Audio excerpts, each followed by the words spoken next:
This is Taya Graham reporting for the Real News Network in Baltimore City, Maryland.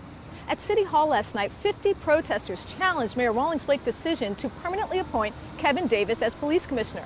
When the protesters refused to leave, 16 were arrested, including 3 juveniles. This is the most recent arrest in a series of clashes between city residents and city officials to determine the future of policing and civil disobedience in Baltimore.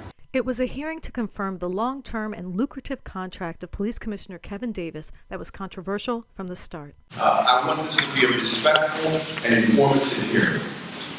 And I will not tolerate demonstrations during this hearing. Step up or step down. Step up or step down. A meeting of a body that city residents say has been unresponsive to their needs, which prompted protesters to fill the chambers and also present specific demands. So something needs to change, and the people that are affected by these policies and the commissioners and the police brutality have to start being engaged by the board, by council members, by the mayor, and by the police department.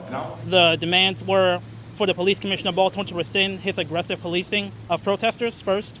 Secondly, that Baltimore Housing Commissioner Paul Graziano be fired for his 15-year pattern of incompetence and his neglect of concerns in terms of sexual harassment in the Gilmore Homes public housing project. And third, that the $20 million being allocated for a new youth jail be allocated instead to community schools and rehabilitation programs for the community. But after hours of testimony from the commissioner and his supporters, activists who wanted to be heard were cut short, offered just 3 minutes to air their grievances. After exhausting all other possible avenues and going through the quote-unquote proper way to handle business as usual, what we're saying now is that has failed. Which is one of the reasons protesters refused to leave City Hall Wednesday night, an act of civil disobedience which ultimately led to the arrest of 16 people, and adds to the growing movement across Baltimore which is challenging the business-as-usual ethos from city officials and the heavy-handed policing which has been the norm. And I think given these folks have tried so hard to engage the political process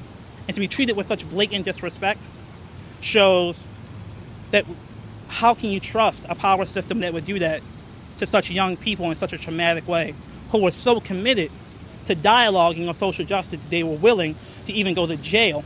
Just this week, Akibulan Marcus, who is facing 3 misdemeanor charges and criminal record for his role in the Baltimore uprising, decided to fight for his right to dissent in front of a jury.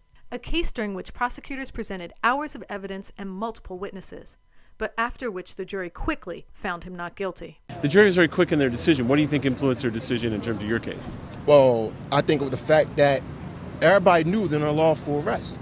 It's just the state proved nothing. The state had nothing to back it up. The state didn't even answer their questions. And 2 weeks ago, Pastor Wesley West, who led this protest during the first week of the Freddie Gray trial, was also hit with serious charges. Charges including the destruction of property and false imprisonment he also thinks were another effort to silence the people. I mean, personally, I think that they're trying to keep those individuals that are standing for the community and also being a voice. I think they're trying to keep them kind of on a hush-hush. But despite the communal concerns, the council gave Commissioner Davis the bulk of the time to defend his strategy thus far, which he says must be a balance between the right to protest and safety. We're not going after everyone in the city. We're going after the people who pull triggers in the city. We're going after people who harm other people in the city. We must demonstrate and define a new guardian mentality that involves the community. A balance many say has often been tilted towards heavy-handed policing, focused on a community whose concerns until now have been ignored. There is a political appetite for a law and order form of policing, which unfortunately produces disproportionate impacts on black bodies.